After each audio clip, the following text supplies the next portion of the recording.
இன்றைய முக்கியமான நாள். இந்த பரிசுத்த ஆராதனை முடிவிலே நமக்கு என்ன இருக்கு? பரிசுத்த திருவிருந்து ஆராதனை இருக்குது. போன வாரம் ரெண்டு பேர் ஐயா ஆண்டவர் ஜோன்ஸ் நாட்டி ஜோன்ஸ் வர நாட்டி ரோஸ்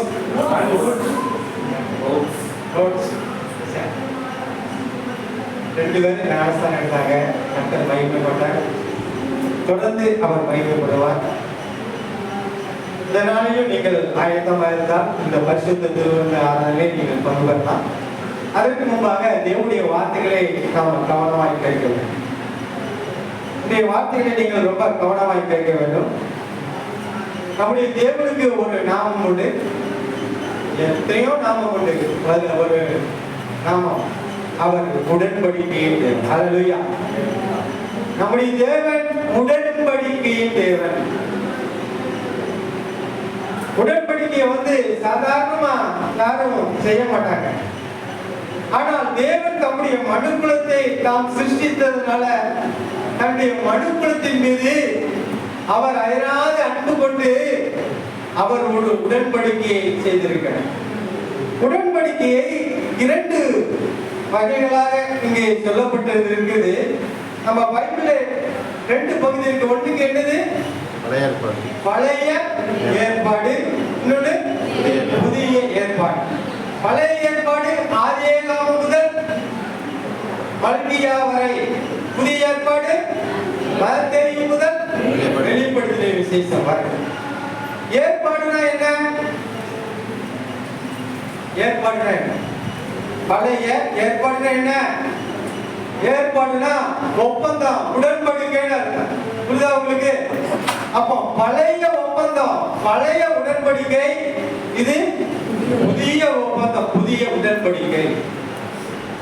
இந்த பழைய உடன்படிக்கை என்ன சொல்லுது, புதிய உடன்படிக்கை என்ன சொல்லுது அப்படின்னு நாம அங்க கவனமா நாம பார்க்க போறோம்.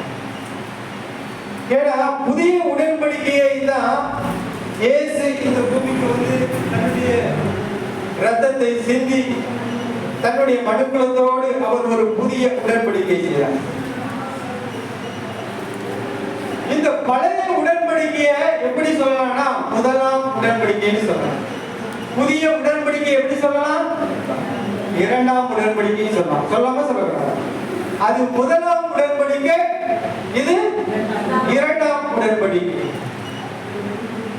நீங்க பழைய ஏற்பாட்டிலிருந்து பாத்தீங்கன்னா ஆதியாகமம் 6:18 சொல்லுது. ஆதியாகமம் 6:18 பாருங்க. ஆண்டவர் யாரோடு உடன்படிக்கை பண்றாருன்னு பாருங்க. ஆனாலும் உன்னோடனே உடன்படிக்கை ஏற்படுத்துவேன், நீயும் உன்னோட கூட உன் குமாரரும் உன் மனைவியும் உன். இது எப்ப நடந்தது? நோவா நாட்கள் நடந்தது. நோவா நாட்கள்னா கிறிஸ்துவுக்கு முன்னு ஒரு தோராயமா சொல்லுங்க. ஹலோ, கிறிஸ்து ஒரு தோராயமா 2000 ஆண்டு அப்படிதானே? ஆதாம்ல இருந்து நோவா வரைக்கும் 2000 ஆண்டு அப்படிதானே? நோவாவுல இருந்து இயேசு வரைக்கும் 2000 ஆண்டு. இயேசு கிறிஸ்து இப்போ வரைக்கும் 2000 ஆண்டு, 6000 ஆண்டு மனுக்குள்ள தோன்றிய வரல. சரி, இதெல்லாம் நீங்க வச்சுக்கணும், மனசுக்குள்ள வச்சுக்கணும். இப்போ நோவா நாட்கள்ல ஆண்டவர் என்ன செஞ்சாரு? ஒரு பெரிய அழிவை, தண்ணியினால பூமியில் உள்ள மக்களை எல்லாம் என்ன செஞ்சாரு? அழிக்க அங்க ஒரு காரியத்தை செய்தார். ஏன்னா பெரிய அக்கிரமம் பெருந்து போச்சு, அநியாயம் பெருந்து போச்சு, தேவனுக்கு விரோதமான காரியங்கள் பூமியில பெருந்து போச்சு. அப்போ ஆண்டவர் அந்த மனுக்குலத்தை அழிக்கும் போது ஆண்டவருடைய கண்கள்ல நோவாவுக்கு என்ன கிடைச்சது? கிருபை கிடைச்சது. அப்பதான் ஆண்டவர் நோவாவை பார்த்து சொல்றாரு, நீ ஆனாலும் உன்னுடைய என் உடன்படிக்கை ஏற்படுத்துவேன், நீயும் உன்னோடு கூட உன் குமாரரும் மனைவியும் உன் குமாரன் மனைவிகளும் வேலைகள் பிரவேசிகள் என்றார். நீங்க அப்படியே 9க்கு வாங்க. 9:10 வாசிக்க. உங்களோட வேலையிலிருந்து புறப்பட்ட முதல். இப்போ வேலைக்குள்ள போயினாங்க. வேலைக்குள்ள எல்லாம்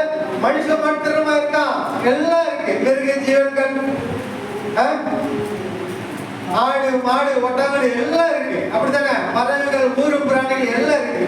இப்போ அந்த மழையினால ஒரு பெரிய ஜலப்பிரபம் வந்து பூமியெல்லாம் அழிஞ்சு போச்சு. அந்த வேலைக்குள்ள இருக்கிற அந்த கூட்டம் மட்டும் பிழைச்சு கிடக்கு. இப்போ அந்த காரியங்கள் முடிஞ்சு அந்த வேலை பூமியில இறங்கின உடனே தண்ணி எல்லாம் வத்தி போன உடனே ஆண்டவர் அந்த வேலையில இருந்து வெளியில வருகிறவர்களோடு அங்க ஒரு உடன்படிக்கை சொல்றார். வாசிங்க.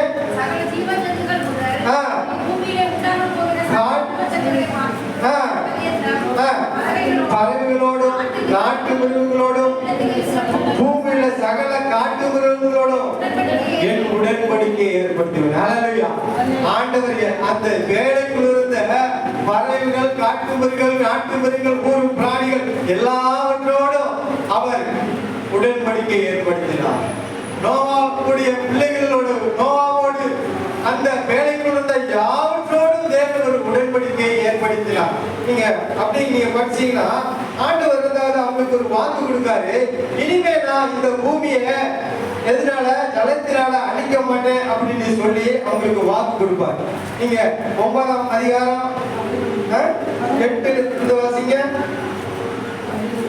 பின்னும் தேவன் நோவாவையும் அவன் குமாரரையும் நோக்கி, நான் உங்களோடையும் உங்களுக்கு பின்வரும் உன் சந்ததியோடும். இனி மாம்சமானவர்கள் எல்லாம் ஜலப்பிரவாகத்தால் சங்கரிக்கப்படுகிறது என்றும் அழிக்க இனி உண்டாவது என்ற உங்களோடு என் உடன்படிக்கை ஏற்படுகிறது என்றார். அவர் அப்படி நீங்க வாசிங்க. 14 வாசிங்க. நான் பூமிக்கு மேலான மேகத்தை விளைவிக்கும் போது 13 இருந்து வாசிங்க. 13.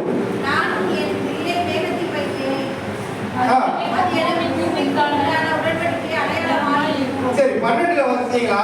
அன்றியும் தேவன் எனக்கும் உங்களுக்கும் உங்களிடத்தில் இருக்கும் சகல ஜீவை ஜந்துக்களுக்கும் நித்திய தலைமுறைகளுக்கு நான் செய்கிற உடன்படிக்கையின் அடையாளம். அந்த அடையாளம் என்ன? அது கீழே வாசிங்க.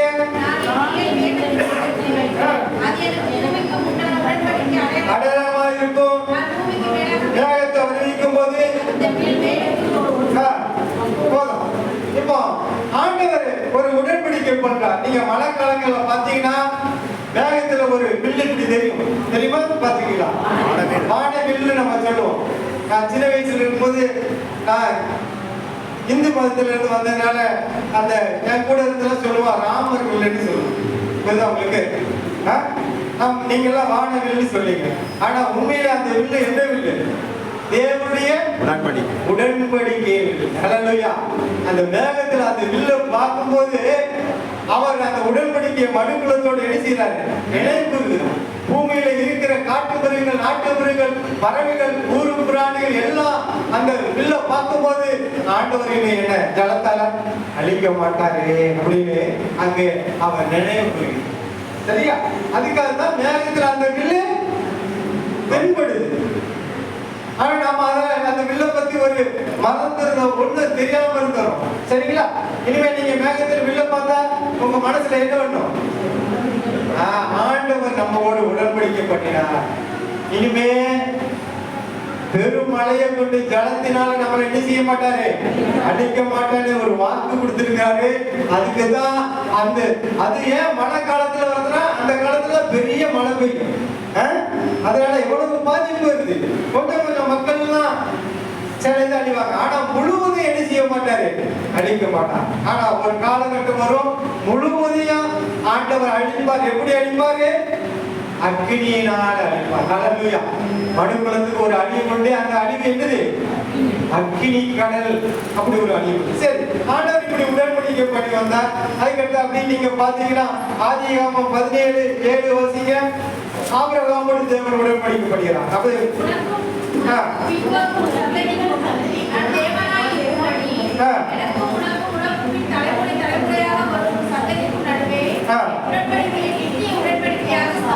இப்போ ஆண்டவர் ஆபிரகாமுக்கு அவருடைய சந்ததிக்கு சொல்லி அவர் ஒரு உடன்படிக்கை பண்ணுகிறார். சரி, அப்படி வாங்க. யாத்திராகமம் 2:24 வாசிங்க. அந்த உடன்படிக்கை சொல்லி நான் புதிய உடன்படிக்கையில போகணும். அதுதான் தேவன் அவர்கள் பூச்சை கேட்டு தாம் ஆபிரகாமோடும் ஈசாக்கோடும் யாக்கோபோடும் செய்த உடன்படிக்கையை நினைவு கூர்ந்தார். இஸ்ராயேல் மக்கள் அடிமைப்பட்டு கிடக்கும் போது, எகிப்தில் அடிமைப்பட்டு கிடக்கும் போது, அடிமைத்தனத்துக்குள்ளாகும் போதும் ஆண்டவர் அந்த ஆபிரகாமோடு ஈசாக்கோடு யாக்கோபோடு செய்தியுடன் அவர் நினைவு கூர்ந்தார். நாம சில வேலையில அடிமைப்பட்டு கிடக்கும் போது ஆண்டவர் எதை நினைவு கூறுவாரு? உடன்படிக்கையை நினைவு கூர்ந்து அவங்க அதுல இருந்து என்ன செய்வாரு? விடுவிக்கிறவரா இருக்கிறார். சரிங்களா? சரி, அப்படி யாத்ராகமம் 24:7 வசீங்க. யாத்ராகமம் 24:7. உடன்படிக்கையின் புஸ்தகத்தை எடுத்து ஜனங்களின் காது கேட்க வாசித்தார். இங்கே மோசேயோடு தேவன் மோசேயை கொண்டு செய்கிற உடன்படிக்கை. அந்த நாட்கள் அந்த உடன்படிக்கையின் புஸ்தகத்தை எடுத்து ஜனங்களின் காது கேட்க வாசிப்பாங்க. அப்போ சொல்லுவாங்க, அவர்கள் கர்த்தர் சொன்னபடியெல்லாம் செய்தி கீழ்ப்படிந்து நடக்கும் என்பார்கள். அப்பொழுது மோசே ரத்தத்தை எடுத்து ஜனங்கள் மேல் தெளித்து இந்த வார்த்தைகள் யாவையும் குறித்து கர்த்தர் உங்களோடு பண்ணின உடன்படிக்கையின் ரத்தம் இதுவே என்பார். மோசே அந்த பலியை செலுத்தி அந்த பலியுடைய ரத்தத்தை எடுத்து தெளித்து ஆண்டவர் உங்களோடு பண்ணின உடன்படிக்கையின் ரத்தம் அங்கே பேசுவாரு. மோசே சொல்லுவார். இந்த நாட்களில் நாம இந்த உடன்படிக்கைக்கு அடையாளமா ஆண்டவருடைய இயேசு கிறிஸ்து ரத்தத்துக்கு அடையாளமா எதை சாப்பிடுறோம்? ரசத்தையும் அவருடைய சரீரத்துக்கு அடையாளமாக அப்பத்தையும் நாம இந்த நாளிலே கூப்பிடுகிறோம். இதான் நமக்கு உடன்படிக்கையின் அந்த அடையாளத்தை நாம நினைவுகிறோம். அந்த நாட்களே மோசே அப்படி காரியங்களை செய்தார். சரிங்களா? சரி, அப்படியே வாங்க. யாத்ராகமம் 34:28 வாசிங்க. அங்கே அவன் அப்பம் புசியாமலும் தண்ணீர் குடியாமலும் இரவும் பகலும் 40 நாள் கர்த்தரோட இருந்தான். அவன் 10 கற்பனைகளை ஆகிய உடன்படிக்கையின் வார்த்தைகளை பலகையிலே எழுதினான். மோசே சாட்சியின் பலகைகளை 2ஐயும் தன் கையில எடுத்துக்கொண்டு சீனான் மலையிலிருந்து இறங்குகிற போது தன்னோடு அவர் பேசினதனாலே அந்த ஆண்டவர் மோசேயோடு அங்கு 10 கற்பனைகள் கட்டளைகள் எல்லாம் ஆண்டவர் கொடுத்து மோசேயோடு அந்த கற்பனைகளை கட்டளைகள் கொடுத்து அந்த இஸ்ராயேல் மக்களோடு அந்த நாட்களில் ஆண்டவர் என்ன செஞ்சாரு? உடன்படிக்கை பண்ணார். இப்படி ஆண்டவர் பல உடன்படிக்கைகளை செய்து அவர் உடன்படிக்கையின் தேவனாய் இருக்கிறார். இப்போ பழைய ஏற்பாட்டு உடன்படிக்கை, பழைய உடன்படிக்கை, முதலாம் உடன்படிக்கைனா இந்த உடன்படிக்கைகளை நாம அப்படி பார்த்தே வருகிறோம். இப்போ ஆண்டவருக்கு ஒரு குறித்த நாள் வந்தது. அவர் புதிய ஒரு உடன்படிக்கைக்கு தேவன் ஆயத்தமானார். அப்போ அந்த புதிய உடன்படிக்கைக்கு தான் என்ன செய்யணும் அப்படின்னு சொல்லி தன்னுடைய ஒரே பேரான குமாரனை ஜீவபலியாக கொடுத்து ஒரு புதிய உடன்படிக்கையை அவர் செய்திருக்கிறார். அதுதான் நாம இந்த நாளிலே அனுசரிக்கிற இந்த பரிசுத்த திருவிருந்து ஆராதனை. சரிங்களா? இப்போ இந்த புதிய உடன்படிக்கை குறித்து பழைய ஏற்பாட்டிலே எங்கே அங்கே சொல்லப்பட்டிருக்குது அப்படின்னு நீங்க பாத்தீங்கன்னா, இப்போ எபிரேயருக்கு வாங்க. எபிரேயர் 8:8 வாசிக்கலாம். எபிரேயர் 8:8. கொஞ்சம் கவனமா கேட்கணும். அவர்களை குற்றப்படுத்தி அவர்களை நோக்கி, இதோ கர்த்தர் சொல்லுகிறது என்னவென்றால், இஸ்ரவேல் குடும்பத்தோடும் யூதா குடும்பத்தோடும் நான் புது உடன்படிக்கை ஏற்படுத்தும் காலம் சொல்றாரு. இஸ்ரவேல் குடும்பத்தோடும் யூதா குடும்பத்தோடும் ஒரு புதிய உடன்படிக்கை ஏற்படுத்துகிற காலம் வருகிறது சொல்லி அவருடைய பிதாக்களை எகிப்து தேசத்தில் கொண்டு வரும்படி நான் அவருடைய கையை பிடித்த நாளிலே ஒரு நாட்கள்ல ஆண்டவர் அந்த அடிமைத்தனத்தில் இருந்து வெளியே வருகிற ஜனங்களை கையை பிடிச்சு ஒரு உடன்படிக்கை செஞ்சார். அந்த உடன்படிக்கையை போல இந்த உடன்படிக்கை இருப்பது இல்ல. அந்த உடன்படிக்கையில் அவங்க நிலைநிறுத்தவும் இல்லை. நானும் அவர்களை புறக்கணித்தேன் என்று கர்த்தர் சொல்கிறார். அப்போ பழைய உடன்படிக்கையிலே தேவ ஜனங்கள் நிலைநிற்கவில்லை. ஆண்டவரும் அந்த காரியத்தை அவர் புறக்கணிக்கிறார். அடுத்த வசனம் வாசிக்கலாம்.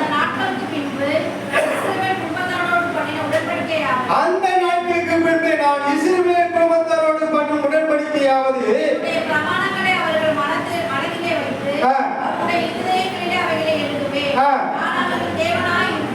பாத்தீங்களா, அந்த என்னுடைய பிரமாணங்களை நான் அவங்களுடைய மனதில் வைத்து எங்க எழுதுவாரு? இருதயத்திலே எழுதுவார். மோசேயோடு பண்ணின உடன்படிக்கை, அந்த 10 கற்பனைகள் கட்டளைகள் உடன்படிக்கை, அது ஒரு எழுத்திலே கற்பலகை அப்படி எழுதியிருந்தது. ஆனா ஆண்டவர் புதிய உடன்படிக்கையிலே அவர் எங்க எழுதுறாரு? இருதயத்திலே எழுதுகிறார். அந்த புதிய உடன்படிக்கை பங்குள்ளவர்கள்தான் நீங்களும் நானும். அதை கீழே வாசிங்க. அப்பொழுது சிறியவன் முதற்கொண்டு பெரியவன் வரைக்கும் எல்லாரும் என்னை அறிவார்கள். ஒருவன் தன் அயலானுக்கும் போதிக்க வேண்டுவதில்லை, ஏனெனில் நான் அவர்களை அநியாயங்களை கிருபையாய் மன்னித்து அவர் பாவங்களை அக்கிரங்களையும் நினையாமல் இருப்பேன். அதாவது புதிய உடன்படிக்கையில ஆண்டவர் நம்முடைய பாவத்தை அக்கிரமத்தை கிருபையாய் மன்னிச்சு அதெல்லாம் என்ன செய்ய மாட்டாரு? நினைக்க மாட்டாரு. ஆனா பழைய உடன்படிக்கை அப்படி சரி. அப்படி நீங்க பாத்தீங்கன்னா இது எங்க எழுதிருக்கீங்கன்னா, நீங்க இறைமையா தீர்க்கதரிசன புத்தகத்துல 32, 33 33 வரைக்கும் வாசிங்க. சரியா? அது வாசிக்க வேணாம். சரி, அப்போ நீங்க மல்லியா தீர்க்கதரிசன புத்தகத்துக்கு வாங்க. மல்லியா 3:1 வாசிங்க. மல்லியா 3. நான் என் தூதனை அனுப்புகிறேன், அவன் எனக்கு முன்பாக போய் வழியை ஆயத்தம் பண்ணுவான். அப்பொழுது நீங்கள் தேடுகிற ஆண்டவரும் நீங்கள் விரும்புகிற உடன்படிக்கையின் தூதனமானவர் தம்முடைய ஆலயத்திற்கு தீவிரமாய் வருவார். இப்போ இங்க ஆண்டவர் சொல்றாரு, இதோ நான் என் தூதனை அனுப்புகிறேன், அவன் எனக்கு முன்பாக போய் வழியை ஆயத்தம் பண்ணுவான். அது யாரு? தூதன் யாரு? ஹலோ, யோவான். அவர் தான் வந்தார் இயேசுவுக்கு முன்னாடி வழி ஆயத்தம் பண்ண வந்தாரா? அடுத்து நீங்கள் விரும்புகிற அப்பொழுது நீங்கள் தேடுகிற ஆண்டவரும் நீங்கள் விரும்புகிற உடன்படிக்கையின் தூதனுமானவர் நம்முடைய ஆலயத்துக்கு தீவிரமாய் வருவார். இதோ வருகிறார் என்று சேனைகளின் கர்த்தர் சொல்கிறார். அப்போ ஆண்டவர் பழைய உடன்படிக்கையிலிருந்து ஒரு புதிய உடன்படிக்கைக்கு அந்த நாட்கள்ல அவர் என்ன ஆயிட்டாரு? தயாராயிட்டார். இப்ப அந்த உடன்படிக்கைக்கு அவர் தன்னுடைய ஒரே பேரான குமாரனை இந்த பூமிக்கு அனுப்ப அவர் ஆவலுள்ளவராய் இருக்கிறார் அவர். சரிங்களா? இப்போ அந்த புதிய உடன்படிக்கை தான் நீங்க மத்தேயு 26:28 இயேசு சொல்றாரு. வாசிங்க. மத்தேயு 26:28. இது பாவ மன்னிப்புக்கு உண்டாகும் அநேகருக்காக சிந்தப்படுகிற புது உடன்படிக்கையாய் இருக்கக்கூடிய என்னுடைய இரத்தமாய் இருக்கிறது. இது பாவ மன்னிப்பு உண்டாகும்படி அநேகருக்காக சிந்தப்படுகிற புதிய உடன்படிக்கை இரத்தமா இருக்கிறது. யாருடைய இரத்தம்? இயேசு கிறிஸ்துவுடைய இரத்தம். இப்போ நாம பழைய உடன்படிக்கையை பார்த்தோம். இப்போ புதிய உடன்படிக்கைக்குள்ள நாம எல்லாரும் வந்திருக்கோம். சரிங்களா? இப்போ புதுசு வரும்போது பழசு என்ன ஆயிரும்? தன்னால காலத்தை முடிஞ்சு. புதுசு வரும்போது பழசு அது தன்னால முடிஞ்சு. இப்போ நாம எல்லாம் என்ன உடன்படிக்கை வந்திருக்கோம்? புதிய உடன்படிக்கை. இந்த புதிய உடன்படிக்கை என்ன சொல்லுது அப்படின்னு நம்ம பார்த்தா, நீங்க 2 கொரிந்தியர் 3 வாங்க. 2 கொரிந்தியர் 3:6 வாசிங்க.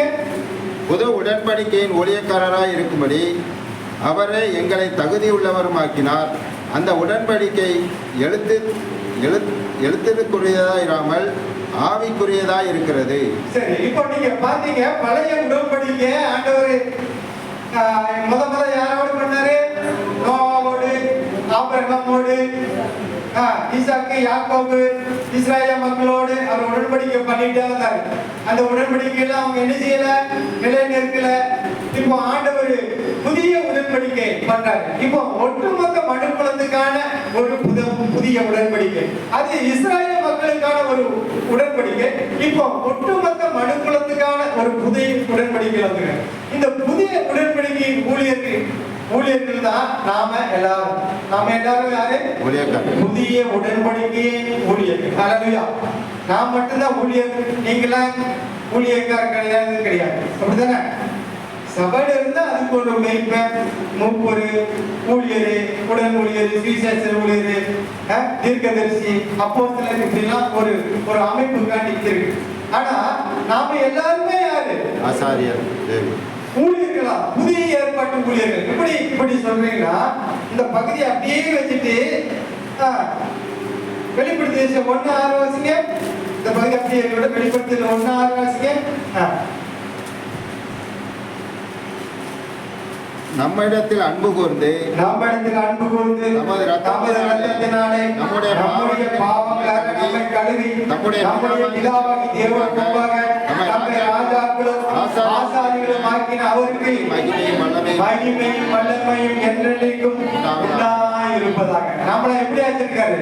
பிதாவுக்கு முன்பாக நம்ம ராஜாக்களும் ஆசாரியர்களும். யாருக்கு சொல்றாரு? யோவான் 7 சபைகளுக்கு சொல்றாரு. அப்போ நம்ம எல்லாம் யாரு? சபையில இருக்கிறவங்க. அப்போ ஆண்டவர் நம்மளை எல்லாம் அந்த ராஜாக்களும் ஆசாரிகளும் என்ன செஞ்சிருக்கிறாரு? மாத்தி இருக்கிறார். மறுமையில நாம எப்படி இருப்போம்? ராஜாக்களும். வாய் விட்டு பேசுறதுக்கே நீங்க கஷ்டப்படுறீங்க, எப்படி மறுமைக்கு வருவீங்கன்னு தெரியல. சுதந்திரம். சரி, இப்போ வாங்க. இப்போ புதிய உடன்படிக்கை என்ன சொல்லுது? 2 Corinthians 3:6 புது உடன்படிக்கை ஊழியக்காரராக இருக்கும்படி அவரே எங்களை தகுதி உள்ளவர்களாக்கினார். அல்லேலூயா. யார் சொல்றாரு? பவுல் சொல்றாரு. பவுல் தான் 2 Corinthians எழுதினாரு. சரி, அந்த உடன்படிக்கை எழுத்துக்குரியதா இல்லாமல் ஆவிக்குரியதா இருந்தது. எழுத்து கொள்ளுகிறது, ஆவியோ உயிர்ப்பிக்கிறது. ஆமென். அப்போ அந்த எழுத்துக்குரிய உடன்படிக்கை என்ன உடன்படிக்கை? பழைய உடன்படிக்கை. ஆனா மோசே கையில் எழுதி கொடுத்தாங்க. அந்த ஒவ்வொரு நேரமும் அந்த ஆகமத்தை எடுத்து வாசிப்பாங்க. பலியை செலுத்தி ஆசாரியம் போய் பலியை செலுத்தி அங்க வாசிப்பாங்க. இது உங்களுக்காக சிந்தப்படுகிற ரத்தமா இருக்கிறது அங்க வாசிப்பாங்க. பலியை செலுத்தி அது எழுத்துக்குரியது. இது அப்படி அல்ல, இது ஆவிக்குரியது.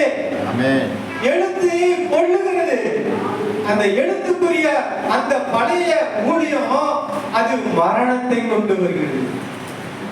புதிய ஊழியம், புதிய உடன்படிக்கை ஊழியம், இது ஆவிக்குரிய ஊழியம். இது உங்களை உயிர்ப்பிக்கிறது. இது மறுவாழ்வை குறித்து பிரசங்கிக்கிறது. நித்திய ஜீவனை குறித்து புதிய ஊழியம் பிரசங்கிக்கிறது. பழைய அந்த உடன்படிக்கை அது மனிதர்களுக்கு மரணத்தை கொண்டு வருகிறது. இந்த திட்டத்தின்படி, இந்த நியாய பிரமாணத்தின்படி நீ இப்படிலாம் நடக்கணும்னா நீ இப்படிலாம் மறிக்கணும்னு அங்கே சட்டம் சொல்லுகிறது. ஆனா புதிய உடன்படிக்கையின் மத்தியஸ்தராக இயேசு கிறிஸ்து இந்த ஆவிக்குரிய ஊழியம் மனிதர்களை என்ன செய்யுது? உயிர்ப்பிக்கிறது. ஒரு மறுவாழ்வை இங்கே கொண்டு வருகிறது. கீழே வாசிங்க. எழுத்துக்களால் எழுதப்பட்டு கற்களில் பதிந்திருந்த மரணத்துக்கு ஏதுவான ஊழியத்தை செய்த மோசேயுடைய முகத்திலே மகிமை பிரகாசம் உண்டானபடி மோசே போய் 40 நாள் தேவ சமூகத்தில் இருந்து அந்த கற்பனைகளை கொண்டு வரும்போது அவருடைய முகத்திலே என்னப்பட்டது? பிரகாசம். ஜனங்கள் அவருடைய முகத்தை என்ன செய்ய முடியல? பார்க்க முடியும். அந்த கொள்ளுகிற ஊழியம், மரணத்தை உண்டாக்குற ஊழியமே ஒரு பிரகாசமா இருந்தால் இந்த ஆவிக்குரிய ஊழியம் அது எப்படிப்பட்டதா இருக்கு? கீழே வாசிங்க. ஒளிந்து போகிற மகிமையுடைய அந்த ஊழியம் அப்படிப்பட்ட மகிமை உள்ளதா இருந்தால், ஒளிந்து போகிற மகிமையுடைய அந்த ஊழியம் அப்படிப்பட்ட மகிமை உள்ளதா இருந்தால், ஆவிக்குரிய ஊழியம் எவ்வளவு அதிக மகிமை உள்ளதா இருக்கும். ஹல்லேலூயா. நாமெல்லாம் விசேஷித்தவர்கள். ஹல்லேலூயா. புதிய உடன்படிக்கை ஊழியர்களாகிய நாம் எல்லாம் விசேஷித்தவர்கள். ஏன்னா புதிய உடன்படிக்கை சொல்கிறது மனிதர்களுக்கு வாழ்வை கொண்டு வருகிறது. ஒருவன் எப்படிப்பட்ட பாவத்தை செய்தாலும் தேவன் அவனுக்கு கிருபையாய் மன்னித்து அவனுக்கு ஒரு புதிய வாழ்வை கொடுக்கிறார். ஆனால் பழைய ஊழியம் அப்படி அல்ல, அது மரணத்தை கொண்டு வந்தது. கிறிஸ்துவின் நாட்கள்ல அந்த உயிர்த்தெழுதலை குறித்து ஒரு கூட்டம் பரிசேயர், ஒரு கூட்டம் சதிசேயர், ஒருத்தர் உயிர்த்தெழுதல் இல்லை என்று சொல்றாங்க, ஒருத்தர் உயிர்த்தெழுதல் உள்ள என்று அந்த நன்றி சொல்கிறார்கள். ஆனால் புதிய ஏற்பாட்டின் ஊழியம், புதிய உடன்படிக்கை ஊழியம் ஒரு மனிதனுக்கு அது வாழ்வை கொண்டு வருது. அதுக்கு கீழே வாசிங்க. ஆக்கினை தீர்ப்பு கொடுக்கும் ஊழியம் மகிமையுள்ளதா இருந்தால் நீதியை கொடுக்கும் ஊழியம் மகிமையுள்ளதா இருக்கும். புதிய உடன்படிக்கையின் ஊழியம் நீதியை கொடுக்கிற ஊழியம். பழைய உடன்படிக்கை அது ஆக்கினை தண்டனை கொடுக்கிற ஊழியம். இது புதிய உடன்படிக்கைக்குரிய ஊழியமாய் இருக்கிறது. ஹல்லேலூயா. அப்படியே வாங்க. இப்படியாக 11 வசனங்களா அன்றி ஒளிந்து போவதே மகிமை உள்ளதா இருந்தால் இப்படியாக மகிமைப்பட்டிருக்கிற அந்த ஊழியம் இந்த ஊழியத்துக்கு உண்டாயிருக்கிற சிறந்த மகிமைக்கும்பாக மகிமைப்பட்டதல்ல. இந்த ஊழியம் எப்படி உட்பட்ட ஊழியம்? பழைய உடன்படிக்கையின் ஊழியத்தை காட்டிலும் ஒரு மகிமையுள்ள ஊழியம் தான் புதிய உடன்படிக்கையின் ஊழியம். அதுக்கு கீழே வாசிங்க. அன்றியும் ஒளிந்து போவதே மகிமையுள்ளதா இருந்தானா நிலை நிற்பது அதிக மகிமையுள்ளதா இருக்கு. ஆமென். ஹல்லேலூயா. ஹல்லேலூயா. நாட்கள பரிசுத்த ஆவியானவர் கிடையாது. அப்பப்ப வருவாரு, அப்பப்போ ஒருவரை பயன்படுத்துவார்கள். இந்த நாட்கள் அப்படி அல்ல. பரிசுத்த ஆவியானவர் நமக்குள் வாழ்கிறார். ஹல்லேலூயா. அவர்கள் நமக்குள்ள வாழ்கிறாரா? ஆமென். நீதியை குறித்தும் அநீதியை குறித்தும் கண்டித்து உணர்த்துகிறாரா? பாவத்தை குறித்து உணர்த்துகிறார். அவர் நமக்குள் வாழ்கிறார்.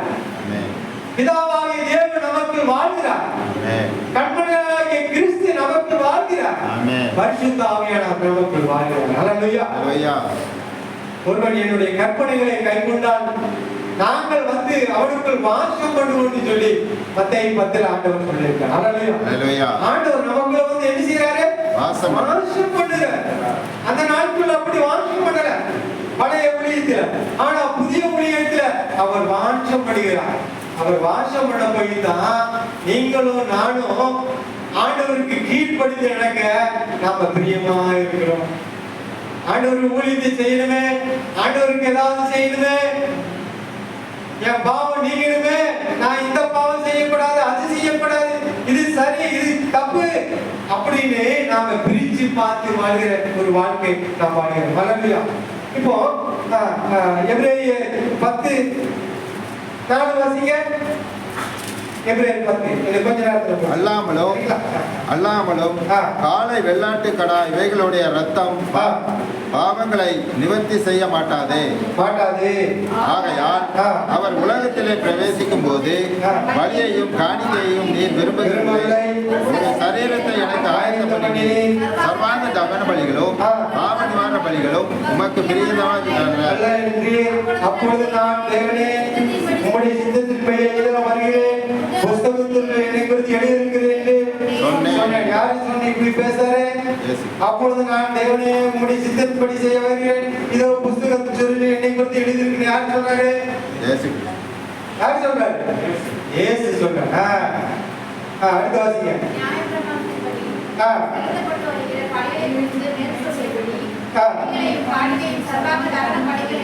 நீங்க விரும்பவில்லை பழைய உடன்படிக்கை என்ன செஞ்சாங்க? ஒவ்வொரு பலியா செலுத்துறாங்க. ஆட்டை கொண்டு போய் அடிச்சு ஒவ்வொரு பாவத்துக்கும் ஒவ்வொரு பலி செலுத்துறாங்க. ஆனா ஆண்டவர் அந்த பலியை என்ன செய்யல, விரும்பல. இப்போ 9 சொல்லுது, தேவனே உடைய சித்தத்தின்படி செய்ய வருகிறேன் என்று சொன்னார். இரண்டாவதை நிலைநிறுத்துவதற்கு முதலாவதை நீக்கி போடுகிறார். ஹல்லேலூயா. முதலாவது எது? பழைய உடன்படிக்கை. இரண்டாவது எது? புதிய உடன்படிக்கை. புதிய உடன்படிக்கை தேவன் நிலைநிறுத்துவதற்கு பழைய உடன்படிக்கை என்ன செய்யறாரு? நீக்கி போடுகிறார். ஆண்டவர் நீக்கி போடுகிறார். நாமெல்லாம் இப்ப வந்திருக்கிறது புதிய உடன்படிக்கை. இப்போ இந்த புதிய உடன்படிக்கையில நாம என்ன செய்யணும் சொல்லி முடிச்சிருக்கோம். இந்த புதிய உடன்படிக்கை நாம யாரு? புதிய உடன்படிக்கைக்குரிய ஊழியர்கள், தேவ பிள்ளைகள், தேவ ஜனங்கள். புதிய ஒரு உடன்படிக்கைக்குள்ள நாம வந்திருக்கோம். நாம பழசையே பார்த்துக்கிட்டு இருக்க வாழ்க்கை. இந்த புதுசு என்ன சொல்லுது, பழசு என்ன சொல்லுது? சில காரியங்களை சொல்லி நான் முடிக்கணும். நீங்க அந்த பழைய உடன்படிக்கை ஊழியத்தில் உள்ள மோசே, யோசுவா, சிம்சோன், தாவீது நீங்க எல்லாத்தையும் நீங்க பாத்தீங்கன்னா அவங்களுடைய வாழ்க்கையில என்ன இருந்ததுன்னா இஸ்ரேல் மக்களுக்குரிய அந்த ராஜ்யத்தை ஆளணும், ஒரு ஆளுகை செய்யணும், எதிரியான அந்த மனுஷனை என்ன செய்யணும், வெட்டணும், கொல்லணும், இந்த ராஜ்யத்தை நான் ஆளுகை செய்யணும், இப்படிதான் அவங்க ஊழியர்ச்சு. அப்படிதான் அவங்க ஊழியர்ச்சு. இஸ்ரேல் மக்கள் வாழ்க்கையை அடிச்சுனாங்க, போவாங்க, ராஜ்யத்தை பிடிப்பாங்க, அதை பிடிப்பாங்க, இவனெல்லாம் கொள்ளுவாங்க, அடிப்பாங்க, இப்படிதான் அந்த ஊழியர்ச்சு. ஆனா புதிய உடன்படிக்கையின் ஊழியர் என்ன சொல்லுதுன்னா, புதிய உடன்படிக்கையின் ஊழியர்கள் தன்னுடைய ஜனத்தை திவ்ய சுபாவத்துக்குள்ள கொண்டு வரணும். என்னது திவ்ய சுபாவம்னா? நித்திய ஒரு ராஜ்யம், நித்திய ராஜ்யம், அந்த பரலோக ராஜ்யம், அந்த மறுமையின் காரியம் நம்ம வாழ்க்கையில உண்டாக அந்த நித்திய ராஜ்யத்தை என்ன செய்யணும், பிரசங்கிக்கிறார்கள்.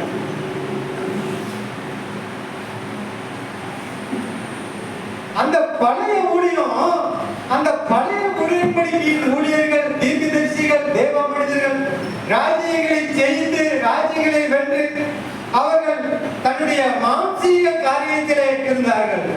ஆனால் புதிய உடன்படிக்கையின் ஊழியம் சொல்லுகிறது, நீங்கள் உங்களுடைய மாம்சத்தில் உள்ள இச்சைகளை வெறுத்து தேவனுக்கு பிரியமான ஒரு பிள்ளைகளாய் மாறுங்கள். அல்லேலூயா. நாம யாரு? புதிய உடன்படிக்கை. இது என்ன சொல்லுது?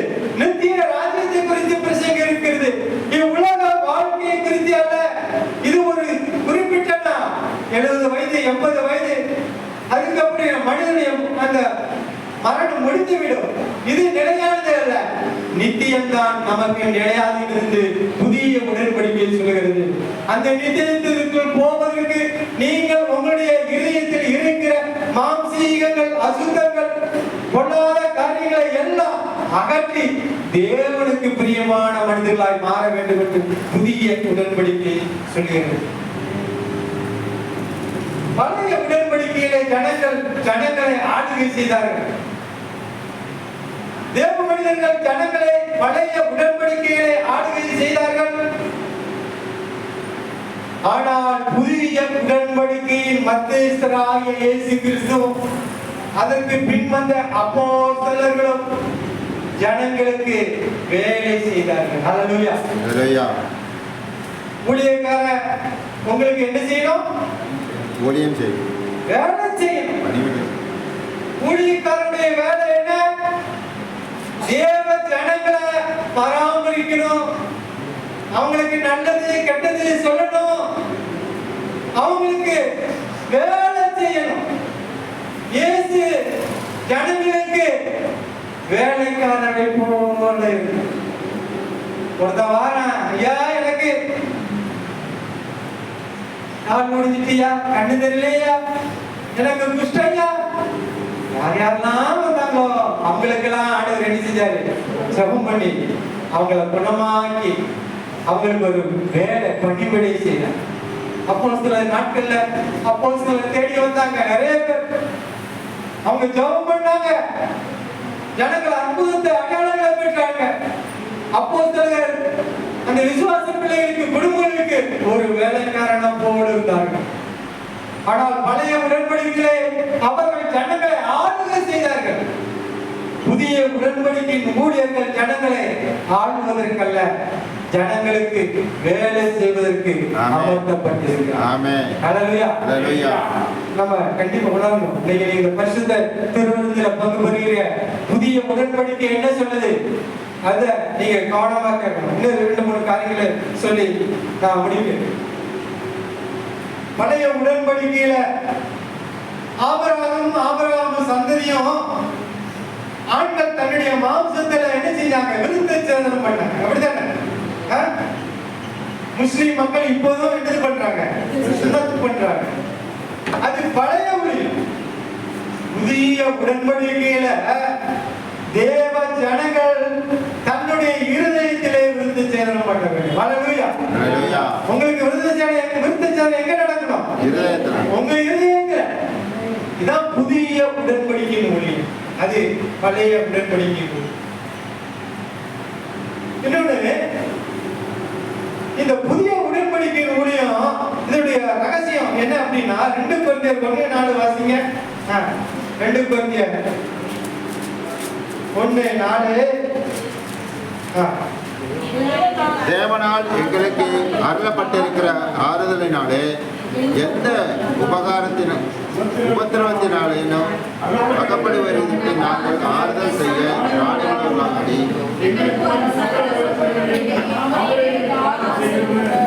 தேவனால் எங்களுக்கு அருளப்படுகிற ஆறுதலினாலே எந்த உபத்திரவத்திலும் அகப்படுவதற்கு நாங்கள் ஆறுதல் செய்ய திராணிகளவர்களாய் இருக்கும்படி எங்களுக்கு ஒரு சகல உபத்திரங்களையும் அவரே எங்களுக்கு ஆறுதல் செய்கிறார். ஹல்லேலூயா. ஆமென். உங்களுக்கு வாழ்க்கையில வருகிற எந்த உபத்திரமா இருந்தாலும் இந்த புதிய உடன்படிக்கையில தேவன் உங்களுக்கு ஆறுதல் செய்ய வல்லவராய் இருக்கிறார். ஹல்லேலூயா. ஊழியர்களுக்கு மாத்திரமல்ல, நாம் எல்லாத்துக்கும் ஆறுதல் செய்ய அவன் ஒருவரால் கண்டிப்பா முடியாதுன்னு கிடையவே கிடையாது. ஹல்லேலூயா. முடியும். கண்டிப்பா தேவனால உங்கள் ஒவ்வொருவரையும் அவர் ஆறுதல் படுத்த முடியும். பழைய உடன்படிக்கையின் ஊழியத்தில் அந்த பிரதான ஆசாரியன் வருஷத்துல ஒரு முறை தான் எங்க போவான்? மகா பரிசுத்த ஸ்தலத்துக்கு போவோம். அப்படித்தானே? அப்படித்தானுங்க? ஆமா. எபிரேயர் எடுங்க, 9 எடுங்க, 7 வாசிங்க. 2ஆம் கூடாரத்திலே பிரதான ஆசாரியன் மாத்திரம் வருஷத்திற்கு ஒரு மாதம்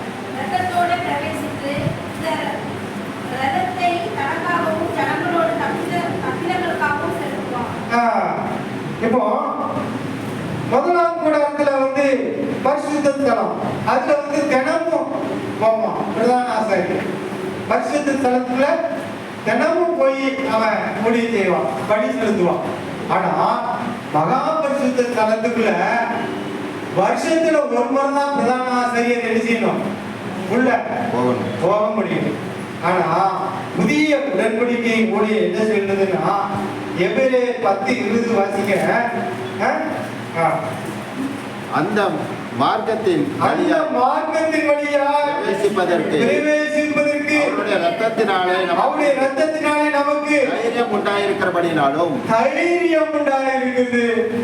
மகா பரிசுத்த ஸ்தலமாகிய அந்த கூடாரத்துக்குள்ள இயேசு கிறிஸ்துவின் ரத்தத்தை கொண்டு நாம் ஒவ்வொரு நாளும் என்ன செய்ய முடியும்? போக முடியும், பிரவேசிக்க முடியும். ஆமென். ஆனா அந்த ஊழியத்தில் அப்படி இல்லை, வருஷத்துக்கு ஒரு முறை. ஏன்னா நம்முடைய கர்த்தராகிய இயேசு கிறிஸ்துவே ஒரு பிரதான ஆசாரியார் நமக்காக என்ன செஞ்சிட்டார்? பலியானதுனால நாம தைரியமா அந்த ஸ்தலத்துல தைரியமா நாம என்ன செய்ய முடியும்? நுழைய முடியும். ஏன்னா அவருடைய ரத்தம் நமக்கு சிந்தப்பட்டு இருக்குது. ஹல்லேலூயா. ஹல்லேலூயா. ஏசாயா தீர்க்கதரிசி சொல்றான். பழைய ஏற்பாட்டு தீர்க்கதரிசியாகிய ஏசாயா தீர்க்கதரிசி ஒரு இடத்துல சொல்றாரு. ஏசாயா 6:5 வாசிங்க. ஏசாயா 6:5 வாசிங்க. அப்பொழுது நான் ஐயோ அதமானேன், நான் அசுத்த உதடுள்ள மனுஷன், அசுத்த உதடுள்ள ஜனங்களின் நடுவிலே வாசமாய் இருக்கிறவன். இவனுக்கு தெரியுது ஆண்டவர் மனத்துக்கு தான் என்ன செய்யுது தெரியுது. ஐயோ நான் அசுத்த மனுஷனே, இந்த மனுஷங்கெல்லாம் அசுத்தமா இருக்கிறாங்க, நான் அவங்க கூட தான் இருக்கிறேன்னு ஆண்டவர் சொல்லும் போதுதான் அந்த தீர்க்கதரிசி உணர்கிறான்.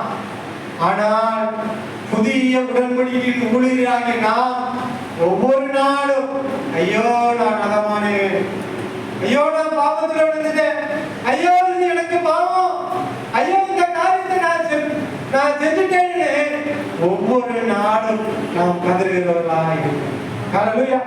புரியுதா உங்களுக்கு? பழைய ஏற்பாட்டில் ஆவியானவர் வணங்கும் போது அப்பதான் தெரியுது நம்ம ஒரு பெரிய பாவத்துக்குள்ள இருக்கணும், எல்லா ஜனங்களும் அசுத்தமா இருக்கிறாங்க. அங்க ஏசாயா தீர்க்கதரிசி சொல்றான். ஆனா புதிய உடன்படிக்கை ஊழியராய் நாம் ஒவ்வொரு நாளும் ஒவ்வொரு நேரமும் நாம நம்முடைய குற்றத்தை என்ன செய்கிறோம்? உணர்ந்து ஆண்டவர் சமூகத்தில் நாம் முன் செல்கிறவர்களாய். அல்லேலூயா.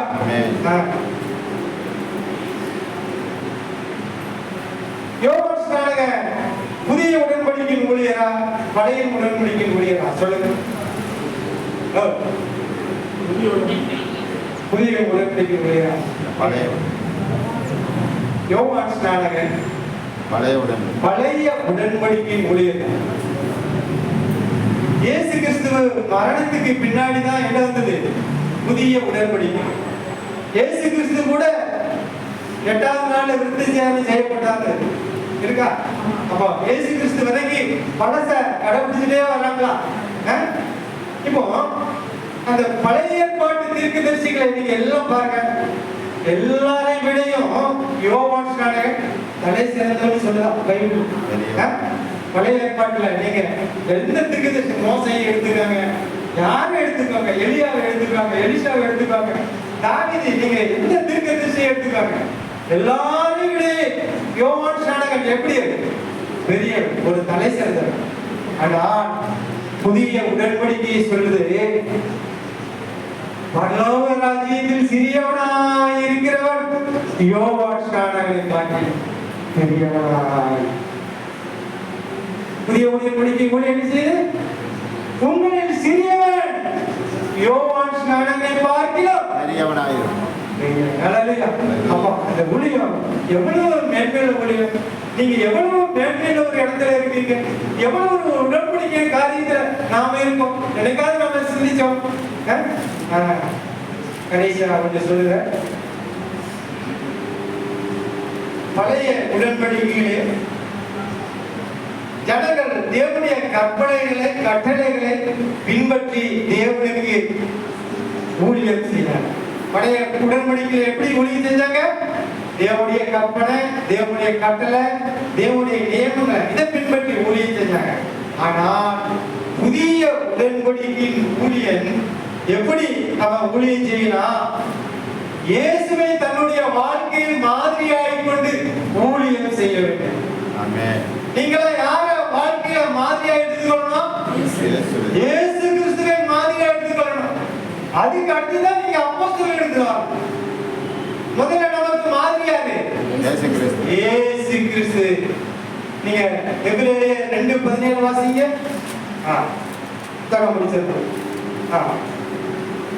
அன்றியும் அவர் ஜனத்தின் பாவங்களை நிவர்த்தி செய்வதற்கு ஏதுவாக தேவ காரியங்களை குறித்து ரத்தமும் உண்மையுள்ள பிரதான ஆசாரியராய் இருக்கும்படிக்கு எவ்விதத்திலும் தம்முடைய சகோதரருக்கு ஒப்பாக வேண்டியதா இருந்தது.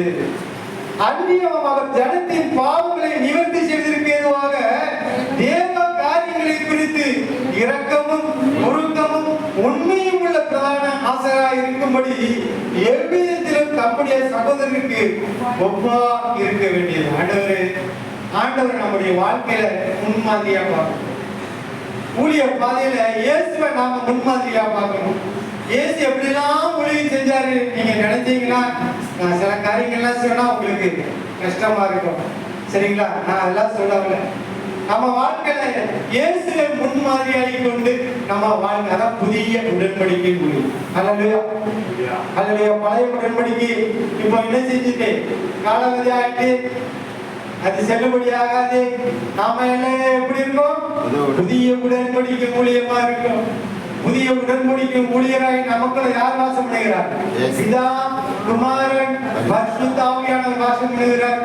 அவருக்குள்ள நம்ம வாழ்க்கையை ஒப்பு கொடுத்து நாம கற்றுக்கொள்ளணும். நம்ம இயேசு வாழ்க்கையில என்ன செய்யணும்? முன்மாதிரியாக கொண்டு நம்ம வாழ்க்கையில என்ன செய்யணும்? வாழ வேண்டும். நீங்க பாத்தீங்கன்னா போப்பு நிறைய பரிசுத்தவான்கள் எங்க இருந்து வந்தாங்க? நம்ம தேசத்துல இருந்து வந்தாங்க. அயல் தேசத்துல இருந்து அவங்க எப்படி வந்து அங்க அந்த சாராட்டக்கர் காலேஜ் கட்டி கொடுத்ததுலாம் அது எங்குள்ள பணம்? நம்ம நாட்டு பணமா? எல்லாம் அங்க இருந்து செல்வத்தை கொண்டு வந்து தேவனுடைய காரியங்களை விதைச்சு போதிச்சு தேவனுடைய ஊழியத்தை செய்த அந்த ஊழியர்களை நாம் வாழ்க்கையில என்ன செய்யணும்? நினைவு கூற வேண்டும். நாமும் அப்படி தேவனுக்கு என்று வாழ நம்ம என்ன செய்யணும்? ஒப்பு கொடுக்க வேண்டும். இது ஒரு மகிமையான ஊழியம். இதுதான் புதிய உடன்படிக்கையின் ரத்தம். அல்லேலூயா. இப்போ நம்ம பரிசுத்த திருவிருந்துக்கு நாம் ஆயத்தமாவோம். பரிசுத்த திருவிருந்துக்கு ஆயத்தம் உள்ளவர்கள் அப்படியே வரிசையா